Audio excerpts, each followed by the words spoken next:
The rain hammered against the windows of the law office as Natalie Harper stared at the papers before her. Her hands trembled slightly, smudging the ink on the signature line she had just signed. 25 years old, and she had just agreed to marry a complete stranger. Across the polished mahogany desk, the lawyer cleared his throat. "Mrs. Westwood, the funds will be transferred to your account within the hour. $2 million as agreed." Mrs. Westwood. The name felt foreign, on her tongue, like wearing someone else's clothes. Natalie glanced at the only other person in the room, a sharp-dressed woman named Caroline who had introduced herself as Mr. Westwood's personal assistant. Griffin Westwood himself hadn't even bothered to attend his own contract signing. "Mr. Westwood will meet you at the estate this evening," Caroline said, her tone professionally neutral. "A car will collect you at 6 o'clock. Please bring only personal items. Everything else you need has been provided." Natalie nodded numbly, clutching her worn purse against her chest. Inside was a photograph of her brother Owen, smiling and carefree before gambling had destroyed his life, before the loan sharks had started leaving threats, before she had been desperate enough to answer that bizarre advertisement seeking a woman willing to enter a one-year marriage arrangement for financial compensation. The black car arrived exactly at 6, as promised.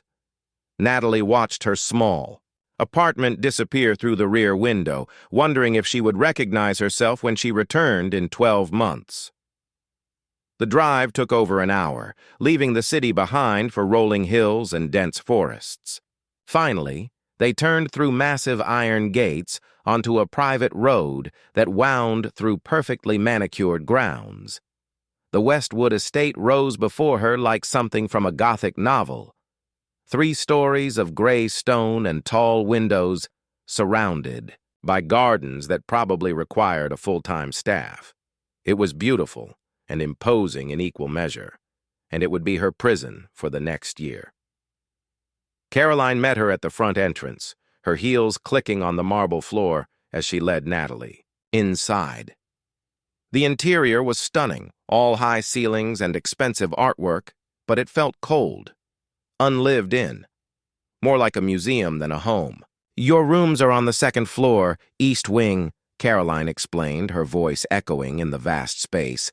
"Mr. Westwood's quarters are in the West Wing. The kitchen staff will prepare your meals. If you need anything, use the intercom system to contact the main house manager." Natalie's bedroom was larger than her entire apartment had been. A 4-poster bed dominated the space, draped in silk that probably cost more than she made in 6 months of teaching. French doors opened onto a balcony overlooking the gardens. It was perfect and completely impersonal, like a luxury hotel room. "When will I meet my husband?" The word felt strange in her mouth. Caroline's expression didn't change. "Mr. Westwood is currently occupied with business matters. He'll contact you when his schedule permits. In the meantime, please familiarize yourself with the house.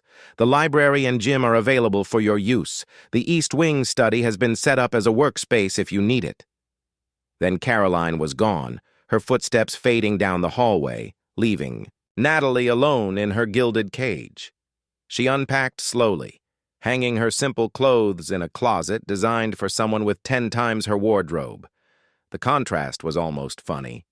Almost.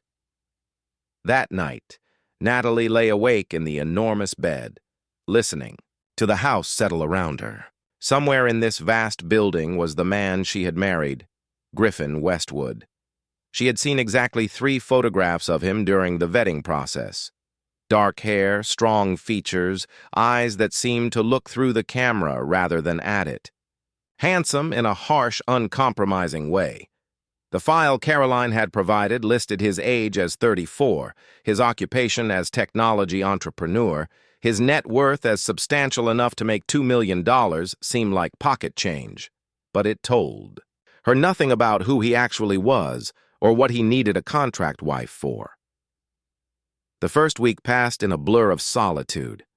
Natalie explored the house, discovering room after room of unused space. The library held thousands of books, many of them first editions. The kitchen was a chef's dream, though she rarely saw the staff who maintained it. Meals appeared at regular intervals, elaborate dishes that she ate alone in the formal dining room, feeling ridiculous. She never saw Griffin Westwood. Oh, she saw evidence of him. Coffee cups left in the study. Papers scattered across the desk. Once, she heard his voice through a closed door, speaking rapidly in what sounded like a business call. But he moved through the house like a ghost. Present, but never visible. Natalie threw herself into the only thing that made sense, her work. She had negotiated the right to continue teaching in her contract, and every morning she drove the car Caroline had provided to the Riverside Community Center, where she taught art to underprivileged children. Those hours were real, grounded, in something that mattered. Then she would return to the estate and the strange half-life of being married to a man she had never met. 2 weeks after the wedding, Natalie finally encountered her husband. She had been painting in the glass-walled conservatory, losing herself in color and form as afternoon faded to evening. She didn't hear him enter, didn't notice his presence until his shadow fell across her canvas. "You're talented." Natalie spun around, her brush splattering paint across the floor. Griffin Westwood stood 3 feet away, hands in the pockets of his expensive suit, watching her with an expression she couldn't read. He was taller than she had expected, with the kind of presence that filled a room. Exhaustion shadowed his eyes, making him look older than his years. "You startled me," she managed, her heart hammering. "Sorry. I heard someone was using the conservatory. I didn't realize it was you." The awkwardness was excruciating. This was her husband. They had signed legal documents binding them together, and they were standing like strangers at a bus stop. Griffin seemed to feel it too.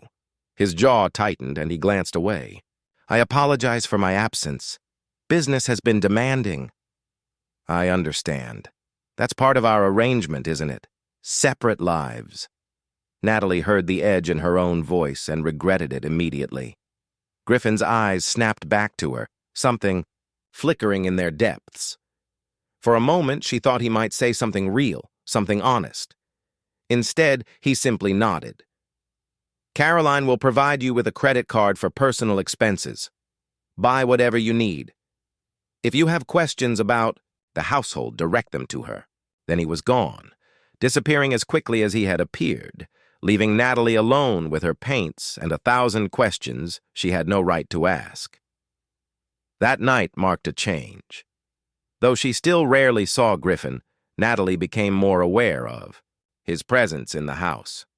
She noticed the light under his study door burning until 3 in the morning, heard him pacing in the halls during the small hours. Once she encountered him in the kitchen at dawn, brewing coffee with mechanical precision.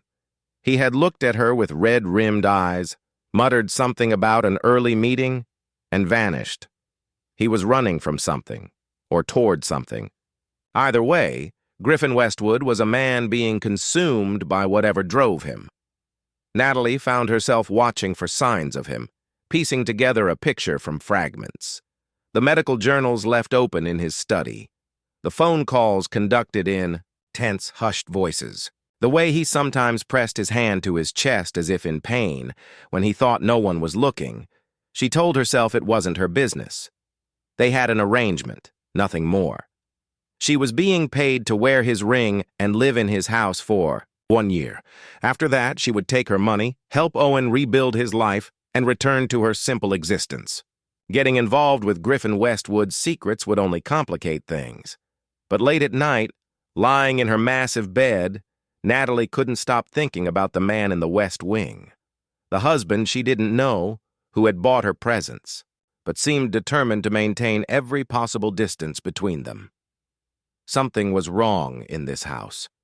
Something more than a simple business arrangement.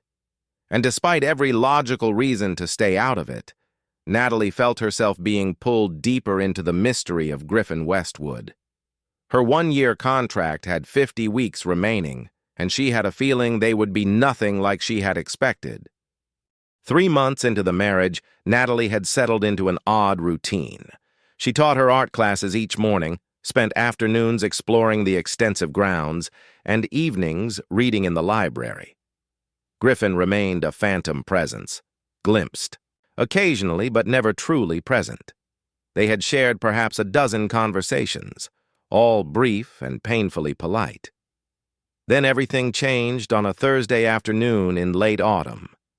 Natalie was returning from the community center when she heard raised voices echoing through the entrance hall. She paused in the doorway, her bag of art supplies still slung over her shoulder.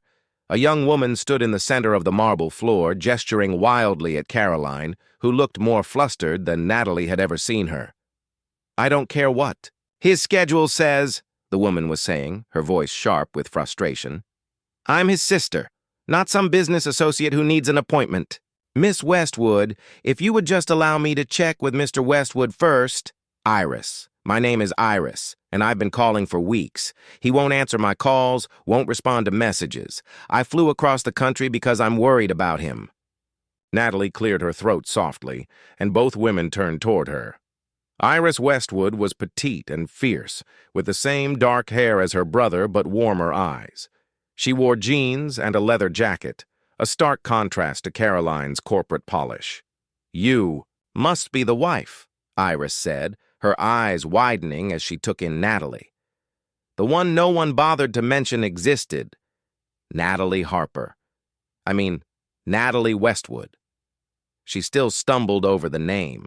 Iris crossed the space between them in 3 strides, studying Natalie's face with unnerving intensity. "You're real. I honestly thought they were lying when someone from the estate staff finally told me Griffin had gotten married. He didn't invite me to the wedding, didn't even call to tell me." "It was a small ceremony," Natalie said carefully, aware of Caroline's warning glance. "Very private." "Private." Iris laughed, but there was no humor in it. "That's one word for it. Where is he?" "Mr. Westwood is not on the property," Caroline interjected. "He left early this morning and won't return until late evening." "Then I'll wait." Iris turned back to Natalie. "You and I need to talk, sister-in-law." An hour later, they sat in the conservatory where Natalie had been painting. Iris held a cup of tea but hadn't touched it, her attention fixed on Natalie with laser focus. Caroline had retreated after making several pointed comments about confidentiality agreements, but Iris had simply waved her off. "How did you meet my brother?" Iris asked directly. Natalie considered lying, but found she didn't have the energy for it. "Through a business arrangement." "A business arrangement." Iris set down her cup with deliberate care. "Let me guess. He offered you money to marry him for a specific period of time, probably a year. Separate lives, minimal contact, strictly professional." The accuracy made Natalie's breath catch. "How did you know?" "Because it's exactly the kind of emotionally stunted thing Griffin would do." Iris leaned forward, her expression softening. "Listen, I'm not judging you. Whatever your reasons were, they were yours. But you need to understand what you've walked into." "Then tell me," Natalie said quietly. "Because I've been living here for 3 months, and I don't understand anything about this situation." Iris was quiet for a long moment, her fingers tracing the rim of her teacup. 5 years ago, Griffin was engaged. Her name was Rachel, and she was perfect for him. Patient, kind, brilliant. She understood his obsessive work habits and his need for control. They were planning a summer wedding. Natalie's chest tightened. No one had mentioned a previous engagement.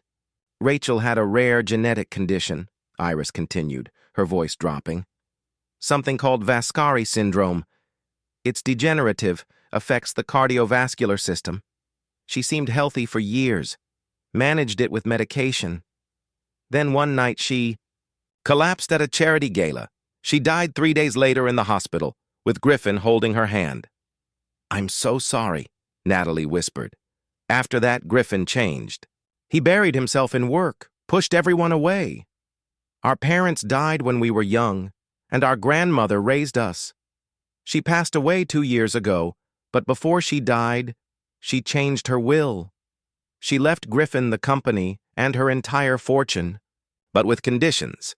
He had to be married by his 35th birthday to maintain control. Otherwise, everything goes to a board of trustees. Understanding began to dawn. His birthday is coming up. Next month, November 15th. Iris met Natalie's eyes. He would have lost everything our grandmother built. More importantly, he would have lost the ability to control where the money goes. And that matters to him for reasons he won't tell even me. Before Natalie could respond, the sound of a car pulling into the drive made them both turn. Through the conservatory windows, they saw Griffin's sleek black sedan appearing hours earlier than expected. He emerged from the vehicle, his suit jacket gone, his tie loosened. Even from a distance, Natalie could see the exhaustion carved into every line of his body. "He looks terrible," Iris breathed. "Worse than I feared." They met him in the entrance hall. Griffin froze when he saw his sister, a flash of panic crossing his features before he schooled his expression into neutrality. "Iris, this is unexpected. Clearly, you look like death, Griffin." Iris closed the distance between them, her earlier fire replaced by concern. "When did you last sleep?" "Actually sleep. Not that 3-hour collapse you probably call rest." "My schedule is not your concern." But his voice lacked conviction. "You're my brother. You're absolutely my concern." Iris grabbed his arm.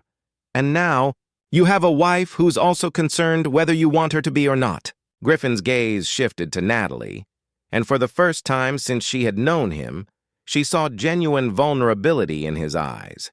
He looked like a man barely holding himself together, like one more thing would shatter whatever fragile control he maintained. "Natalie, I apologize. My sister has a talent for showing up at inconvenient times." "Stop it," Natalie said, surprising herself with the firmness in her voice. "Just stop pretending everything is fine when clearly it's not." Something in Griffin's expression cracked. His hand moved to his chest in that gesture she had noticed before, pressing against his ribs as if in pain.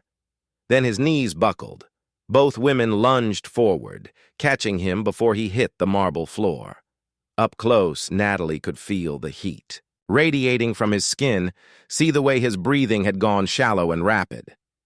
"Call Dr. Morgan," Griffin managed. "Number's in my phone."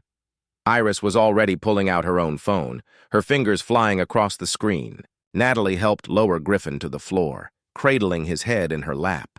His eyes fluttered closed, and fear spiked through her chest. "Stay with me," she said firmly. "Griffin, look at me." His eyes opened, focusing on her face with effort. "Sorry," he whispered. "This wasn't supposed to happen. You weren't supposed to see." "See what? What's wrong with you?" But Griffin's eyes had closed again, his breathing evening out into what might have been sleep or might have been something worse. Iris knelt beside them, her face pale but determined. "Dr. Morgan is on her way. She's 20 minutes out." Iris looked at Natalie, and in her eyes, Natalie saw confirmation of her worst fears. "There's something Griffin hasn't told you. Something he hasn't told anyone except his doctors and me." Natalie brushed Griffin's dark hair back from his forehead, feeling the fever burning through him. This man who had bought her presence in his life, who had kept every wall firmly in place between them, now lay vulnerable in her arms. And she realized with startling clarity that somewhere in the past 3 months, despite everything, she had started to care about what happened to him. "Tell me," she said to Iris. "Tell me everything." In the distance, she could hear sirens approaching. Griffin's hand found hers, his fingers curling weakly around her palm. And Natalie knew that whatever came next, whatever secrets were about to be revealed, nothing would ever be the same again. Dr. Patricia Morgan arrived with the efficiency of someone who had made this trip before. She was a woman in her 50s, with silver-streaked hair and steady hands that moved over Griffin with practiced precision. Natalie and Iris had managed to get him onto the sofa in the drawing room where he drifted in and out of consciousness, his skin burning with fever. How long has he been pushing himself like this? Dr. Morgan asked, pressing a stethoscope to Griffin's chest. I don't know, Natalie admitted. I've only been here 3 months, and he avoids me. 3 months. Dr. Morgan's lips pressed into a thin line. And he's been living at that research facility for most of it, hasn't he? Natalie exchanged a confused glance with Iris, who nodded grimly. He spends every night there, sometimes multiple days without coming home. Dr. Morgan pulled out her phone, speaking rapidly to someone about medications and treatment protocols. Then she turned to Natalie with an assessing look that seemed to see right through her. You're the wife, the contracted one.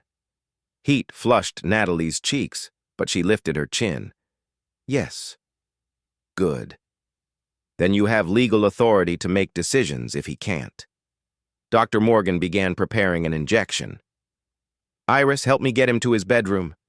He needs rest, proper rest, not whatever he's been calling sleep. And you, she looked at Natalie, need to hear the truth about what you've married into. An hour later, Griffin lay sleeping in his bedroom, medication coursing through his system to break the fever and stabilize his condition. Natalie sat in, his study with Dr. Morgan and Iris, her hands wrapped around a cup of tea she couldn't drink. The room was lined with medical journals and research papers, evidence of an obsession she was only beginning to understand. Griffin has Vascari syndrome, Dr. Morgan began without preamble. It's the same condition that killed his fiancée 5 years ago. The words hit Natalie like a physical blow. She thought of Rachel, dying in a hospital while Griffin watched, helplessly. Thought of him carrying that fear every day since, knowing the same fate waited for him. It's genetic, Dr. Morgan continued. Rare, affecting maybe 1 in 200,000 people. It causes progressive weakening of the arterial walls, particularly around the heart. Most people don't know they have it until they collapse, by which point it's usually too late. But Griffin knows, Natalie said quietly. He got tested after Rachel died. The results were positive. Dr. Morgan's expression softened slightly. He's been asymptomatic for years, managing it with medication and careful monitoring. But about 18 months ago, his condition began progressing faster than expected. Iris spoke up, her voice thick with emotion. He started the research facility then, bought a building outside the city, recruited the best cardiovascular specialists in the country. He's been funding experimental treatments, new approaches to managing the syndrome. He's spent millions, Dr. Morgan added. And he's made real progress.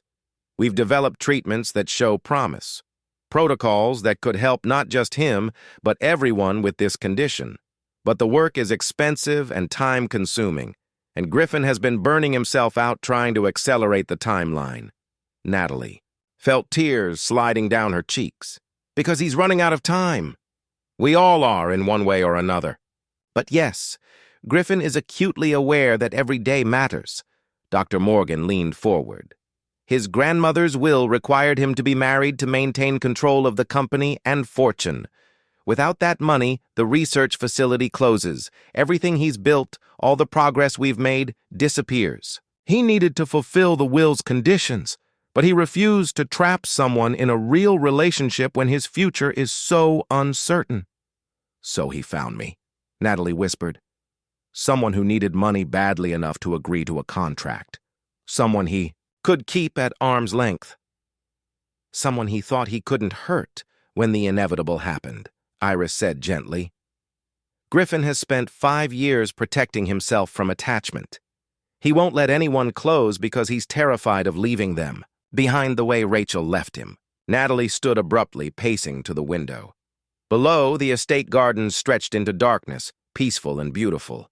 Griffin had built this life, this fortress of wealth and control, and inside it he was slowly dying. Alone, by choice, because he thought that was kindness. Where is this research facility? She asked. Dr. Morgan gave her the address.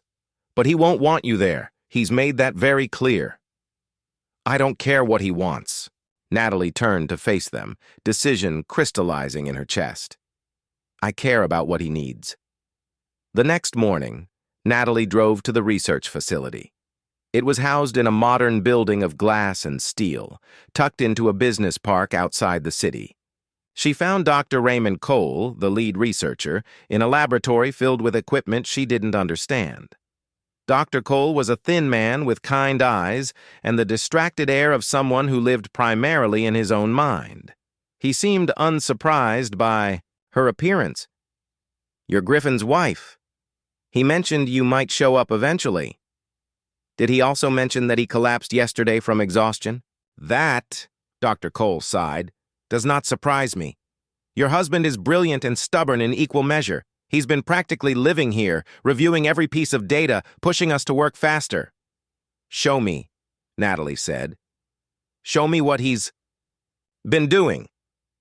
Dr. Cole walked her through the facility, explaining in terms she could barely follow about arterial treatments and cellular regeneration. But she understood the essential truth. Griffin had created something remarkable here. A place where hope existed for people with a condition that had once been a death sentence. "The treatment we've developed shows real promise," Dr. Cole explained, "but it's experimental, risky. Griffin has been hesitant to try it himself because if something goes wrong, if he dies during the procedure, the facility loses its funding. Everything stops. That's why he's been pushing so hard. He wants to perfect it for others before trying it himself." Exactly. Noble, perhaps, but also slowly killing him through stress and overwork. Natalie spent hours at the facility that day, and the next, and the one after that. She sat in on research meetings, asked questions, slowly pieced together the scope of what Griffin had built. She also began helping in practical ways, organizing fundraising events, reaching out to potential donors.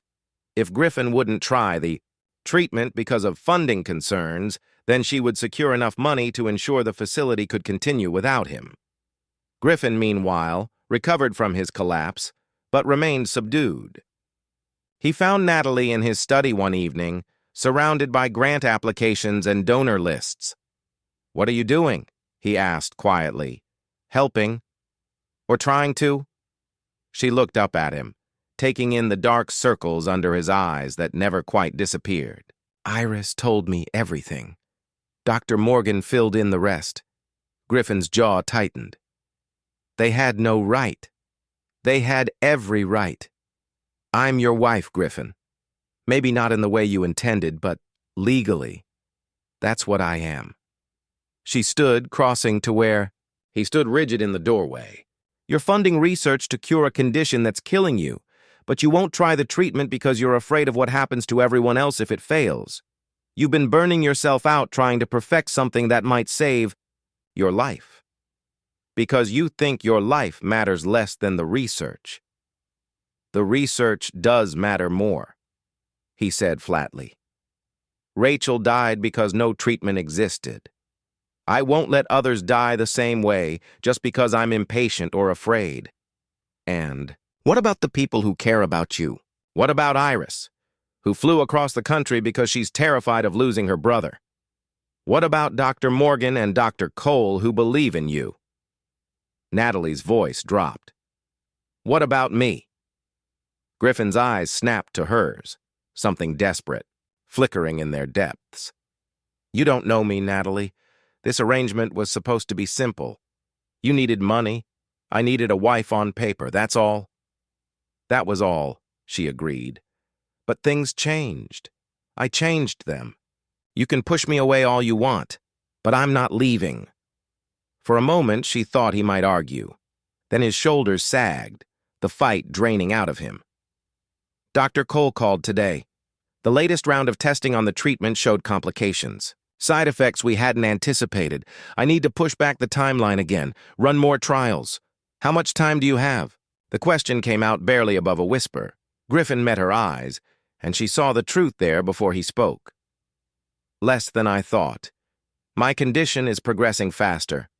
Dr. Morgan gives me maybe 8 months before I start experiencing serious symptoms. 8 months. Natalie felt the words settle over her like ice water. Griffin had married her for a year, and he might not live to see their contract expire. Then try the treatment, she said firmly. Now, before it's too late. I can't. If something goes wrong, if I die during the procedure, the funding stops, the facility closes, everything we've built disappears. No, it doesn't. Natalie grabbed his hands, forcing him to look at her. I've been working with your researchers. We have 3 major donors ready to commit long-term funding, enough to keep the facility running for years regardless of what happens to you. You're not the only one who can fight for this. Griffin stared at her, disbelief and hope warring in his expression. Why? Why would you do this? Because somewhere in the past few months, you stopped being just a contract to me. Natalie's voice shook, but she didn't look away. You became my husband, not on paper, but here. She pressed her hand to her chest, over her heart. And I'm not ready to give up on you. Something broke in Griffin's carefully constructed walls. He pulled her against him, his arms wrapping around her with desperate strength.